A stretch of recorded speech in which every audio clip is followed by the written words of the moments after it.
saya besar jadi saya kalah. Saya bukan salah, tapi saya kalah. Jangan ngomong dulu kalau ini human to human. Saya akan buktikan. Dan saya membuktikan virus saya tidak menular. Hasilnya menang kita. Iya. Tapi ibunya? Di penjara. Ironis ya, ayahnya top flu burung tidak pakai vaksin, tapi pakai kulit.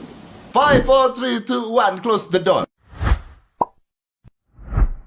Baik, saya sekarang sedang bersama dengan Ibu Siti Fadilah, mantan Menteri Kesehatan Republik Indonesia yang pernah berjuang untuk melawan flu burung SARS, Bu, ya, itu pada tahun 2005. Oke. Dan di sana kalau saya baca semuanya, Bu, Ibu ini sebenarnya sebagai seorang pahlawan yang berhasil menghilangkan flu burung di Indonesia dan di dunia, itu benar nggak, Bu? Jadi membatalkan penetapan pandemi flu burung oleh WHO. Membatalkan Ya, penetapan pandemi. Ya. Oh ya, oke. Tapi Bu, sebelum ke sana, Bu, Ibu di penjara saat ini.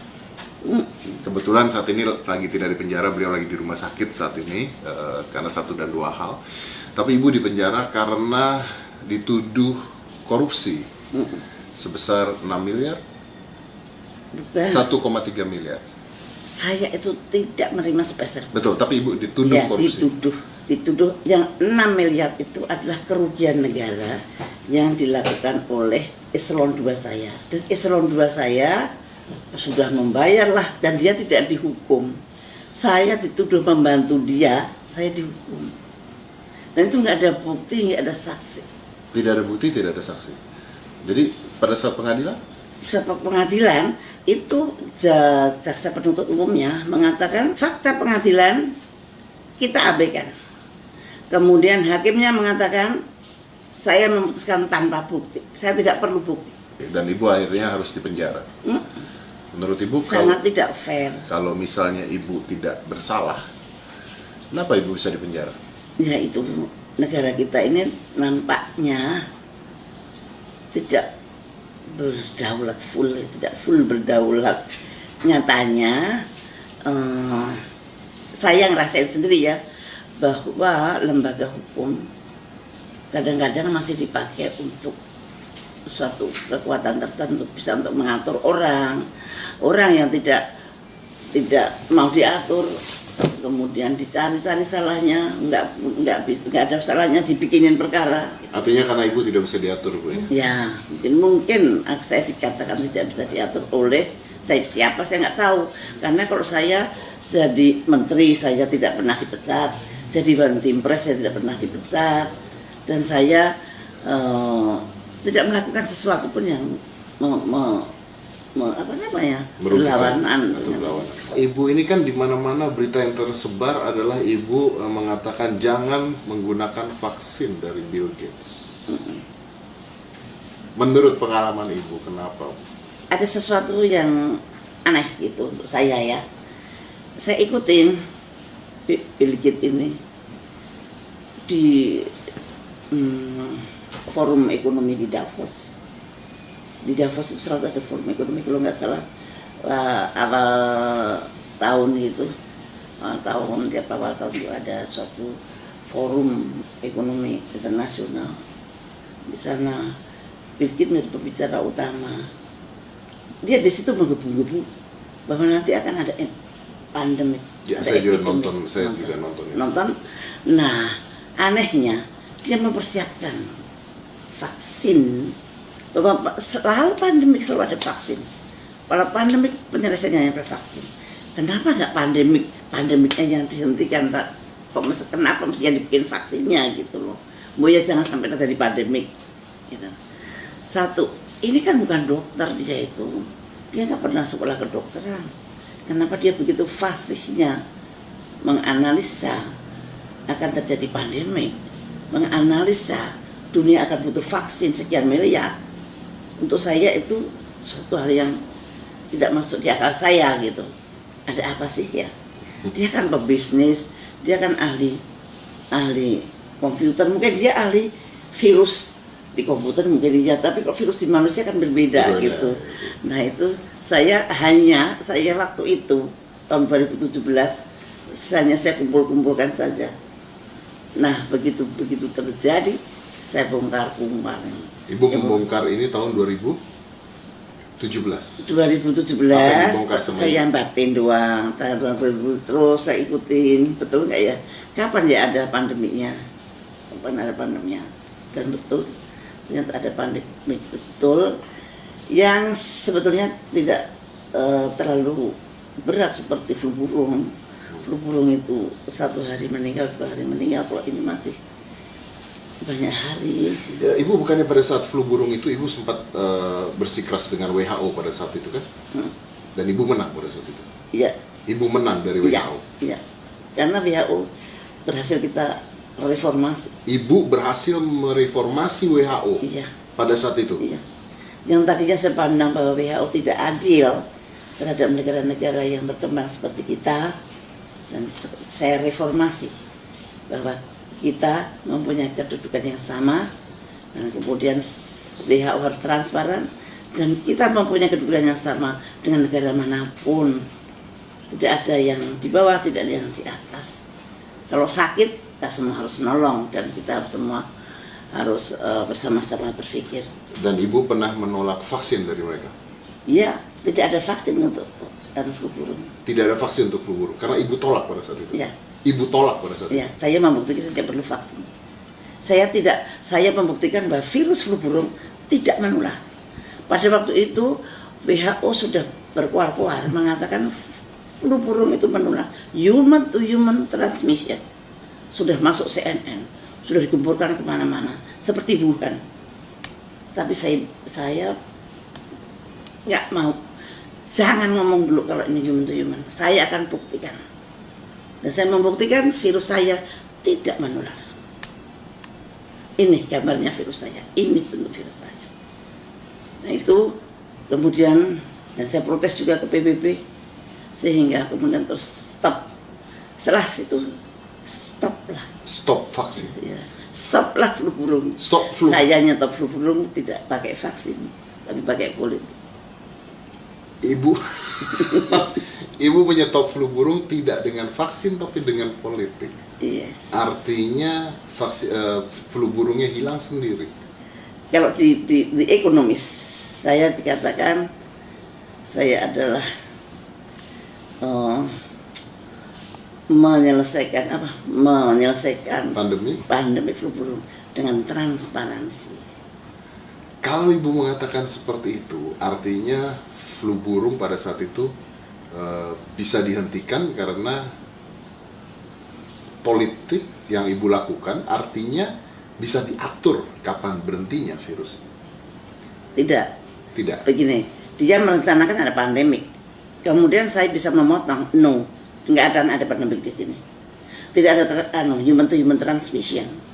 Pandemik itu selalu kalau ada human to human transmission, itu ada pandemi. Iya, betul. Dan pada saat itu vaksinnya mau dibuat dan dijual ke Indonesia. Ya. Dan kalau itu dijual ke Indonesia dengan harga mahal, kita harus ngutang. Kita harus ngutang lagi. Kita harus ngutang untuk membeli vaksin. Yes. Dan Anda menyetop itu tanpa vaksin Indonesia bebas dengan flu burung. Iya, sampai sekarang. Sampai sekarang. Ya. Oke. Apakah Ibu berpikir bahwa coronavirus, disease 19 atau COVID-19 It's something like that. is something like that? Something like that. Hampir sama. Setiap pandemik kemudian munculnya adalah Obat, vaksin dan obat. Apalagi seperti sekarang ini ramai banget kayak pasar malam gitu. Nah, itu bisa ditebak gitu. Bisa ditebak. Kalau orang itu tidak siap sebelum pandemik, semua orang pasti bingung. Oke. Ini ada sekelompok yang malah siap vaksinnya gitu. Nah itu. So you're talking about business. Ya, bisnis. Kalau pandemik itu munculnya adalah bisnis vaksin atau komersialisasi vaksin, maka bisa dipastikan akan terjadi pandemik yang akan datang. Hati-hati.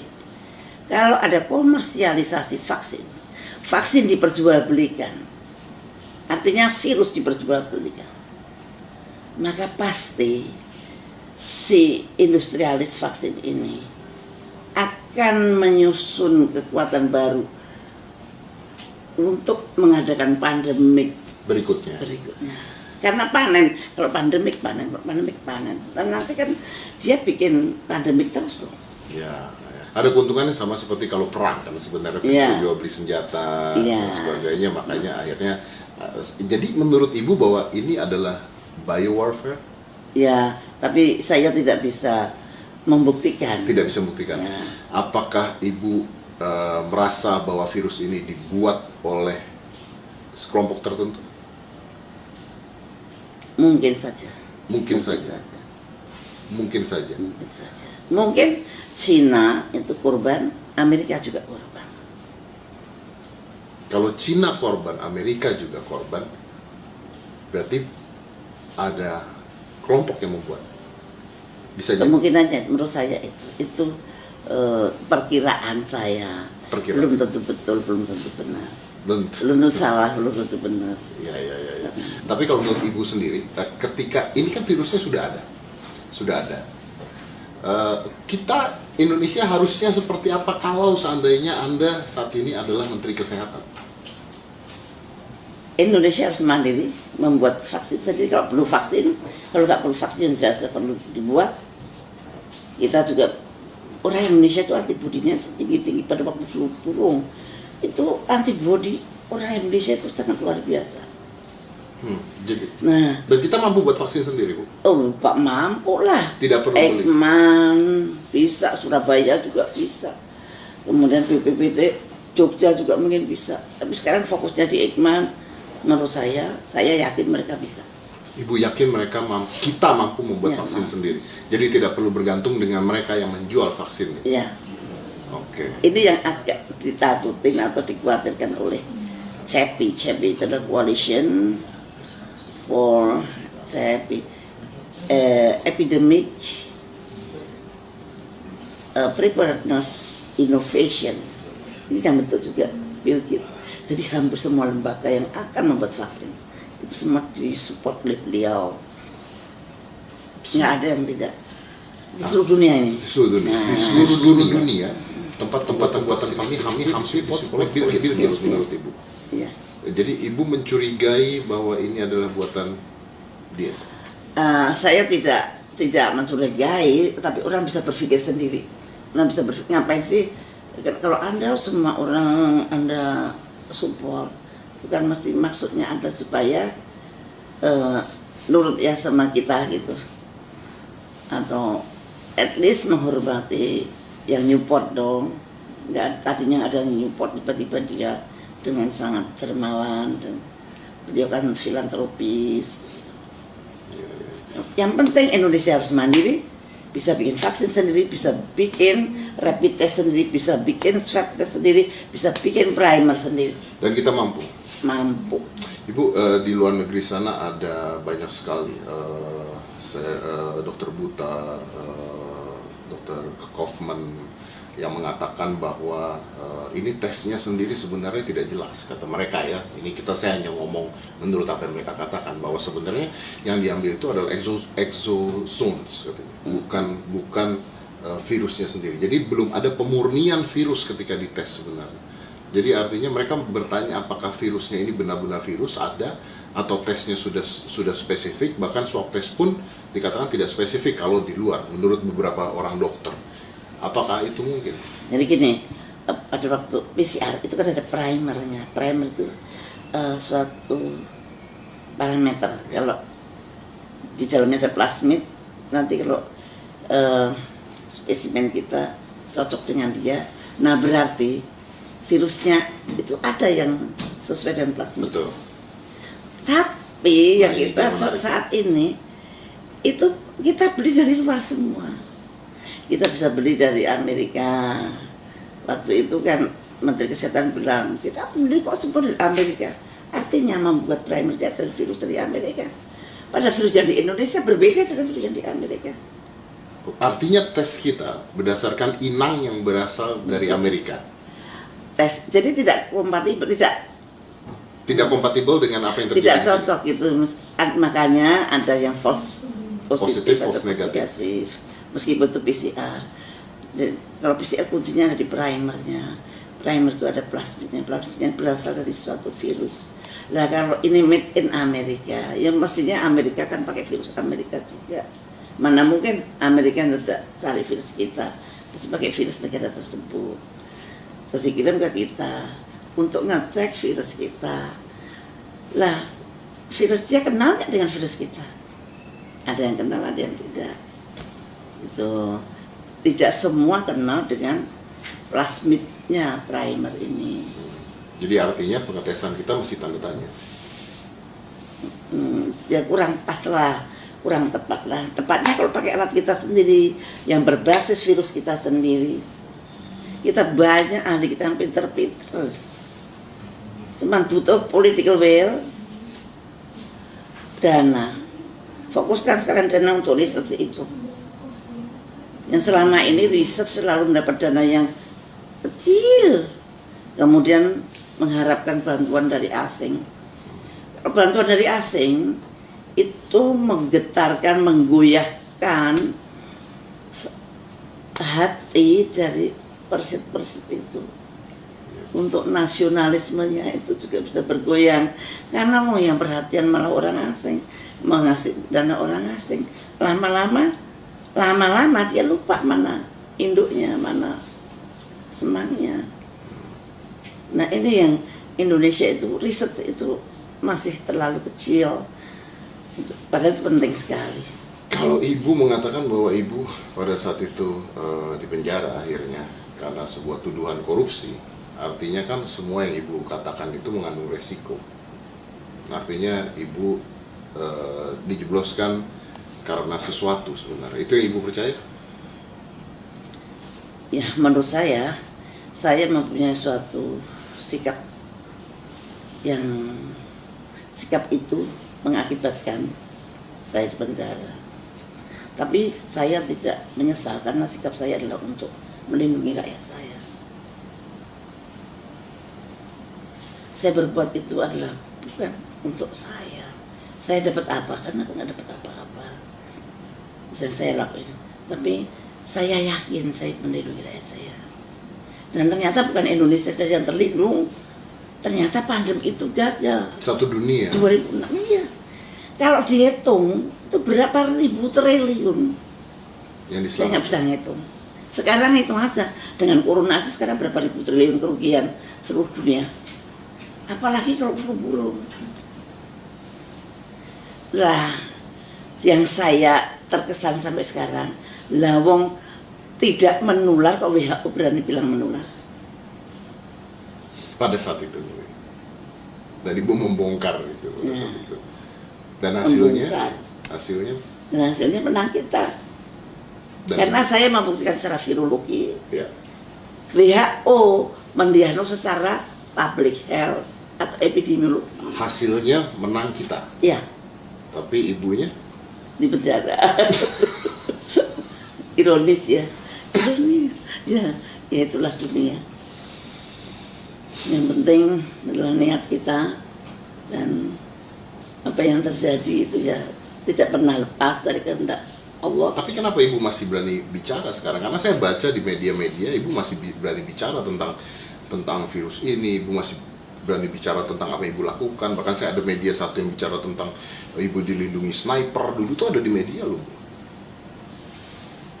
Oh iya, saya nggak ngomong tentang itu. Yang saya omongin tentang ilmu yang orang banyak harus tahu. Jangan sampai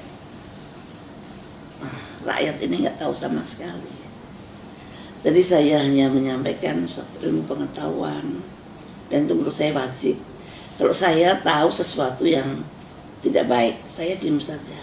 Padahal saya tahu, saya diam saja. Tapi kan ibu belajar Dosa. bahwa ketika ibu bicara pada saat itu, akhirnya menurut ibu, ibu dipenjara.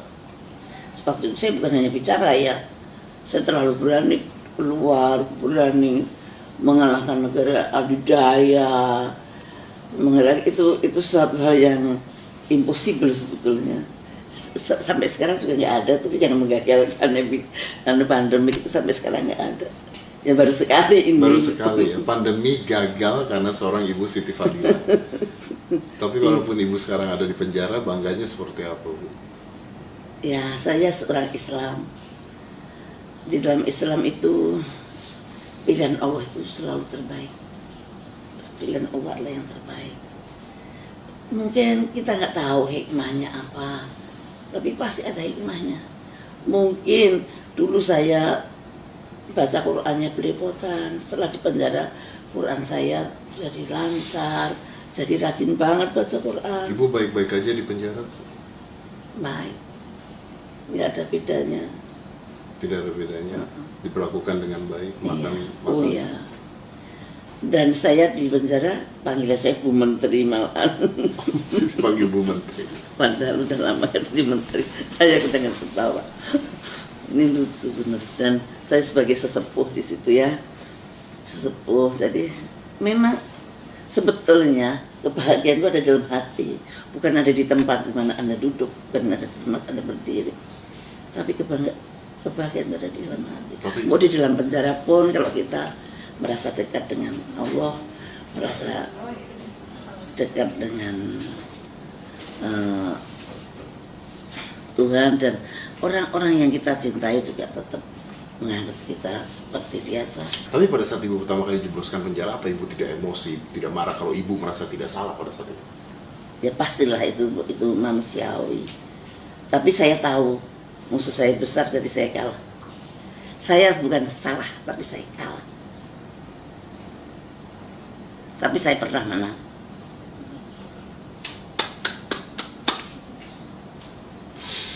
Kalau dulu saya dibilang Pak seperti Ilyas, saya pernah, waktu itu belum ada ILC, tapi dia wawancara begini, lebih baik jadi harimau satu hari daripada jadi kambing seumur hidup. Dan ibu pernah jadi harimau. Nah, sekarang jadi kambing apa? Sekarang ibu berapa lama lagi, Bu, kalau boleh tahu, Bu, masa tahanan ibu berapa lama lagi? Nanti Oktober ini selesai, Bu? Ya, selesai. Bayangin kurang 4 bulan. Saya ini kurang 4 bulan sudah selesai. Di rutan saya ada corona. Saya ini kan high risk, umur sudah 70 tahun, mau 71. Saya punya penyakit Asma. yang bermacam-macam. Ada asma, ada hipertensi yang terkontrol karena obat-obatan, ada jantung yang iramanya nggak bener. Kok saya tidak dirumahkan? Si mbah-mbah yang saya bilang mbah, padahal dia lebih muda daripada saya, itu semua dipulangkan, dirumahkan. Saya pernah ngomong itu, tapi karena pelaksanaannya adalah siapapun yang tertuduh korupsi tidak bisa di. Yang itu namanya PP 99. Ya. PP 99 itu memang itu berlawanan banget dengan HAM. Kalau di seluruh dunia semua BPP itu semua napi mempunyai hak yang sama. Ini enggak, tidak mempunyai hak sama, itu korupsi, narkoba, teroris. Nah, yang tiga ini tidak dapat remisi sehari pun. 4 tahun ya 4 tahun. Nah sekarang ini kurang 4 bulan. PP 99 kan dibuat tidak pada keadaan pandemik. PP 99 kan dibuat pada keadaan normal. Kenapa juga diberlakukan pada keadaan pandemik? Seharusnya enggak dong. Pandemik itu adalah darurat, kegawatan kesehatan masyarakat. Nggak boleh menaruh orang yang high risk di dalam zona, di dalam rutan atau lapas. Ada orang yang setua saya dengan high risk begini, dibiarkan saya di dalam. Melanggar HAM itu. Dan saya heran, takutnya kok takut banget sih sama PP 99, lebih takut PP 99 pada Tuhan. Lah, PP 99 yang bikin sama orangnya juga pernah jadi tersangka tuh, kabur ke Australia tuh kemana nggak tahu. Lah kok malah takutnya bukan main. Saya tahu PP 99. Aku heran loh kalau yang takut tukang beca nggak apa-apa loh, kok sampai Wong sing paling tinggi dhewe juga takut sama PP 99. Aku nggak ngerti. Ini dunia ini aneh juga sebenarnya. Tapi tinggal 4 bulan lagi Bu ya. Begitu Ibu keluar nanti, apa yang akan Ibu lakukan? Saya mengalir seperti air yang mengalir seperti apa. Yang jelas saya akan tetap konsisten untuk menyuarakan kebenaran dan semuanya untuk rakyat. Apapun saya ingin mensejahterakan rakyat Indonesia. 5, 4, 3, 2, 1, close the door.